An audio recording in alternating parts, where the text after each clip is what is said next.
Just get the baby out, doesn't matter how with the direction.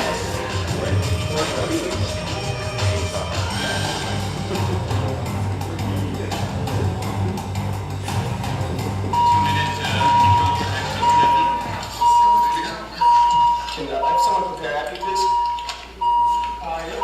Can we get a walk in the later? All right. So you've taken the fetus out. This is not the time to drop the scalpel and walk away. Right? You still have two patients in front of you. So somebody's going to resuscitate the newborn. Hopefully the NICU is involved, and hopefully there's like a ton of people in the room being useful. And you're continuing your resuscitation your whole way, but you can't just leave the abdomen open. You're going to close it up. Basically, you're going to close the uterus with absorbable sutures. Then you're going to close the peritoneum with probably non-absorbable sutures. Then you can just staple the abdomen closed, continue resuscitation, doing whatever it is that you were going to do. High quality CPR, whatever meds, and hopefully maybe somebody will survive.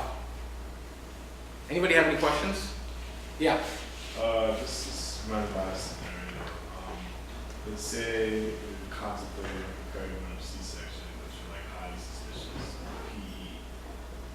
I would give the TPA. You get the TPA. Yeah, and so PE is actually the most common cause of maternal morbidity and mortality in the developed world. In developing nations, it's hemorrhage because they don't have Pitocin, they don't have access to care, so on and so forth. But PE is the most common cause of morbidity and mortality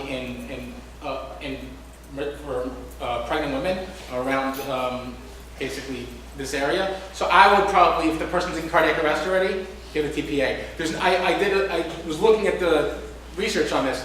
There's not a lot. There's some case studies, about what to do. There's not a lot of in this scenario if the patient dies.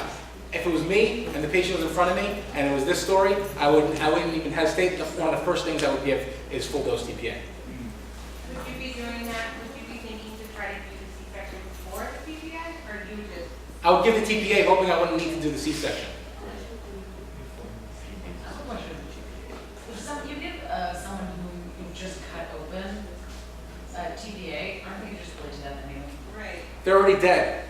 They're going to die for sure if you don't give them the TPA. But we're giving them the resuscitative medication that's also going to contribute to their... But, I mean, it's either for sure dead or maybe dead. That's my approach. How about doing a sono? I don't think there's a good answer. This is my opinion. This is what I would do. There's no, I couldn't even find a one article on somebody who got TPA and they got a perimortem C-section. So, yeah, what's up? Oh, I would say maybe doing a sonoing before. If this patient that's arrested, maybe if you see a huge right ventricle or something, then you might want to give TPA and wait versus just... Honestly, if this was my patient, I would just give the TPA and hope that they survive.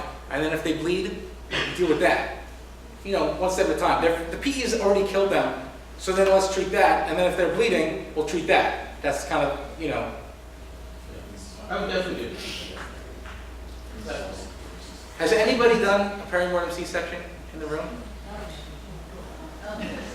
Two. How would that go? Any insights?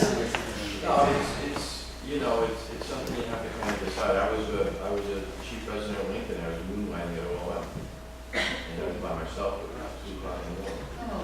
So it was tough. Yeah, I did one, and mom died, kid lived, but the kid got cut up a little bit because people were so rushed. So it was. But he survived. Yeah. No, I wouldn't worry as much about that. All right, any other questions? Take home, keep calm, load the boat.